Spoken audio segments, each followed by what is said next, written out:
Get real, support Teal. Month of February is here. Duncan McPherson. Hello, mate. G'day, Paul. Good morning. Welcome to Ovarian Park again. It is. We've got a few things to discuss, but we are going to start off with the Team Teal. It's back again, February, and half of March. It flows through to Neil. Australasian-wide, I'm going to be in New Zealand very, very shortly. It keeps gaining momentum every year, but it is actually for a very, very important cause that we want to make sure we keep ramming home that people are aware of. Yeah, well, teal's the global colour of ovarian cancer, and as everyone knows the story, I lost my wife, the late Lynn McPherson, in 2010. But we've continued on with Team Teal. So since its inception, we've raised over just on $3.2 million, and we have an objective this year around Australia and New Zealand, hopefully to knock over $250,000 and keep raising funds for the very important programs that ANZCOG run, and predominantly headed up by survivors teaching students and supporting research nurses in their clinical trials. What you've been able to achieve, and I can say it from my point of view because I'm, like a lot of guys, married and have a wife, but also have a daughter who's now 18 years of age. She knows about ovarian cancer purely because of her involvement with the horses and the horse industry and the wider group of people that get around there. Team Teal and what it's doing, it's just this recognition. It's not always in your face, if you like. It's there. It's a gentle reminder yearly for people to be aware of it, and constantly getting that message out there, consistently getting that message out there. Yeah, and I think the harness racing industry, we're very lucky. We've got the women can compete on the same level in our sport as the men, so there's no gender bias, if you like. And we're in the situation now where we've got, you know, some of our young rangewomen who are in their late 20s, early 30s who've grown up with Team Teal. So the work that we've done and the reach that we've been able to get through not only our industry but the broader community is definitely paying dividends. And you know, when you know that 22 women in Australia and New Zealand are diagnosed with a gynecological cancer on a daily basis, and 6 of those women are diagnosed with ovarian cancer in Australia and New Zealand, and with a 5-year survival average of only 49%, we've got a lot of work to do still. And the rolling average from 1975 with the survival rate of the women that have been affected with it hasn't improved over that period, so since 1975 to now. So and government research funding is 0.7% of the total, you know, funding that they put out for research. So with good friends in Parliament and the continued push of our industry and the awareness that we create in the community, and making sure that women that are in our community and the broader community listen to their bodies and understand that, you know, if you've got different bowel movements and you've lost your appetite and you've got back pain, there's some telltale signs, and that's what we've been trying to not only impress upon the general people that we run into, but the broader community in Australia need to know there's telltale signs. And unfortunately, you know, 50% of those women that are diagnosed, as I said earlier, with ovarian cancer, they don't survive greater than 5 years. So it's still the number one killer, whether we like it or not. And everything that we do to assist ANZCOG, the nurses in their clinical trials, and the survivors teaching student program in Australia and New Zealand is really, really important. There is a lot of things going on through the month of February, headed up mainly by the Lynn McPherson, I shouldn't say mainly, but the Lynn McPherson trot nights. So I know the heats are on the 14th, and I'm not sure on the finals. I think 14th at Maryborough, 22nd at night at the trots for Team Teal. Yep. So at Melton Entertainment Park. Yep. So big fundraisers and we've got the big fundraiser there, and I think we've sold just over 200 tickets already. So we're trying to have 250 people for a major sit-down dinner and a celebration of the women on the track and their female gender, our trotting fillies and mares as well, with the Lunar Lass and the three gold, the bronze, the silver and the gold finals, where we showcase our female gender on the track. And then, of course, we've got, you know, right around Australia and New Zealand. So Pinjarra are doing a day over in Perth, and I've been talking to Rawa, so I'm going over there. A good friend of ours, Rachel Deegan in New Zealand, is doing frocks at the trots at Addington on the 14th of March. Publicising it already. Yeah, so they're on that. The ambassadors in New Zealand have been, you know, they've been released. We've got 28 ambassadors driving for Team Teal around Australia and New Zealand. And Eva Justice is her first year in Victoria. We've got our 5 Victorians who'll be introduced at the launch at Hunter Cup, Great Southern Star Night this weekend. And yeah, as you said earlier, 1st of February to 14th of March.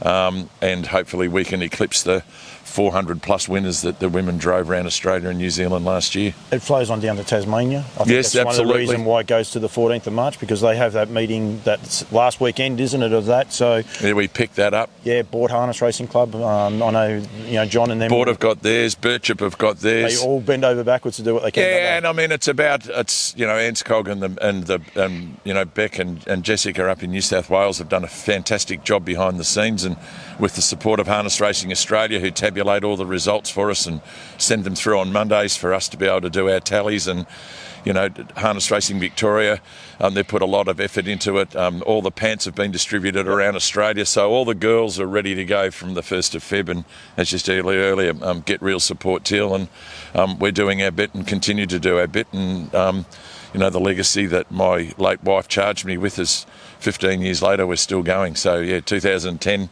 diagnosed in 2008, and here we are in 2025. Who would have thought? Yeah, and raising awareness. Plenty happening here at Aldebaran Park. We're not going to go into too much depth because we want to make sure this is about Team Teal, but there is a lot happening. Most of the stallions have wound back with their services. You've had a few mares hit the ground. Huge news overnight, 2 days ago, Australia Day. Mari Time having a beautiful filly. So Australia's fastest trotting horse, but let alone the fact that she's a mare, now has her first foal that she's foaled on the ground here in Australia. Yeah, so very excited. I've sent a message up to Manhamster Terry and let Johan Hellander know that we've now got 2 Calgary Games fillies in the Southern Hemisphere because Aldebaran Bardo had hers. Her nickname now is, or she'll be known as Aldebaran Chanel. Because Bardo was conceived in France out of Aldebaran Teal. So mother and daughter are here, one with a Walner colt and one with a Calgary Games filly. So, no, extremely excited. And for Mari Time, yes, 51.5 and represented Australia at the Elite Lop. Absolutely delighted to have scored a filly. I mean, she's been around the world. She foaled 3 in Sweden, and we had an arrangement where the 4th one would always be, she'd be brought home for the 4th one to land in Australia. And I've let Fred Cruz know. Fred's literally on a cruise somewhere in the South Pacific, so I've let him know. And yeah, I mean, you took some footage earlier, and I'm sure we'll weave it into this as we go forward. But no, very exciting. 2 Walner colts, 2 Calgary Games fillies out of the 4 we brought, or the 4 that we're trying to create the future for here, along with the yearlings that you've seen, and we've walked those yearling paddocks already this morning. The footage is from a distance. She's a very, very proud mum. Yes. Danny said she tried to claim, 3 foals earlier this year? Yeah, 3 foals earlier this year. And she was hers. a bit like that in Sweden too, when I went up there and saw her with her foals up there. And yeah, we've just got to be aware of what she's about. And her 4th dimension colt is here, so yeah, everybody's pretty happy. We will get some more footage of once the mare settles down. Anyone that knows mares, they can be a wee bit foal proud, and she's well and truly that. Yeah, very much so. So you got 2 Calgary Game fillies, you got 2 Walner colts this year. So I mean, it's terrific. But we need to continue to grow this industry. We need to continue to be positive with this industry as well, and getting it out there. We will be touching on the yearlings. Speaking to Danny and Mel just there before, we'll be getting plenty out there as well with those. If anyone still is after service fees, Dark is here. He's not going anywhere, so Dancing in the Dark. So. No, well, the exciting thing about Dancing in the Dark is that we collected 50 serves and under quarantine conditions and sent it up to Sweden. So it's actually arrived in Sweden. The good news for Dancing in the Dark is that his father, Readily Express, is fully booked in Europe. So the 50 serves that we've sent up, it looks like they're marketing it in Europe now. And the word I got from Johan 10 days ago was that it looks like the 50 serves we've sent up will be fully expended. So we'll be collecting again for Sweden and Europe.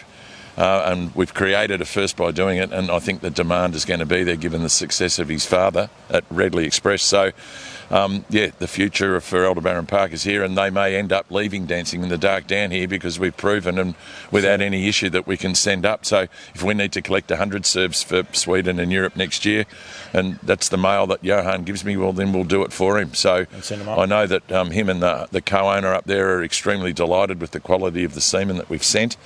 And there's a little bit of a pun, but the tank I sent up that is now going to be emptied, I've tickled them up there and said, well, maybe you better fill it and send it back down here so I can send it back up. So I've got a trip in May, and there is no doubt that we're going to be doing everything we can to obtain semen, if possible, for Calgary Games, Readily Express, and the other horses that he's got up there, Who's Who, which we've got a who's who down here, a filly. So, and I'm just trying to think of the other one, Maharaja, of course. So we're trying to get Frozen Seaman into that return to sender tank down here on the basis that, we can send a tank back up with 100 serves next year. We've booked him into Goulburn Valley Equine, and we're ready to go. So really exciting news on the stallion front from Aldebaran Park. Aldebaran Eagle. From our New Zealand friends, Frozen Seaman. So he's actually still available. Yes. Get in touch with Andrew over there. I'll put his phone number up, but he is well and truly Lair of the Eagle. Go back and watch it. Actually, if I'm smart, I'll actually put the last 200. 200. I'm not sure it was quite interesting listening to the pre-race amble. Jace said he was going to get off the fence. I reckon he might have been regretting that at one stage.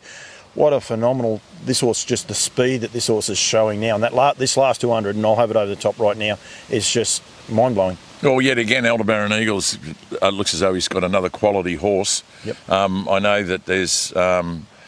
he just keeps doing the job, and Aldebaran Jensen with Robbie Morris is about to tick over 100, rocking with attitude. As we know, you did an interview recently with David Miles. She'll be set for the Queensland Had Carnival. a slight setback. Dave's very happy, and I tell you what, she looks good. Yeah, no, I've spoken to David, and I'm obviously with the success that he's having just generally as a stallion here. Yep. Again, Lair of the Eagle, if he's going to put him up in lights again at the right time, and then, the New Zealanders can watch, and he's going to be over there and available for them next year as well. Yep.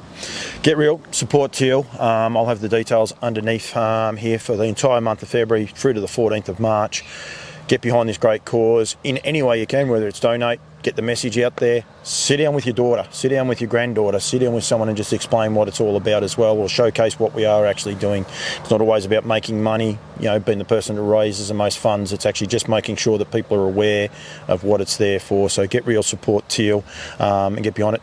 Dunk, thank you very much. Anyone wants to know, get in touch with the entire team, Mel, Danny, yourself, at any stage as well. So we want to make sure that they get that message out there from Aldebaran Parks. But month of February, get real, support Teal. Yeah, no, and for the range women, and they're going to compete very proudly on the track for us over the next 6 weeks, and we wish them every success, along with the training teams in New South Wales that support the cause. And let's, as an industry, make ourselves relevant to the rest of the community and the broader community, and let's showcase our agenda both on and off the track. So, yeah, get real support, Teal, and to Anscog, well done, and thank you for your continued support of Team Teal. And we look forward to raising those funds and making sure that your clinical nurses and the Survivors Teaching Student program goes well into the future. So get real support, Teal, Paul. Thanks, son. Good on you.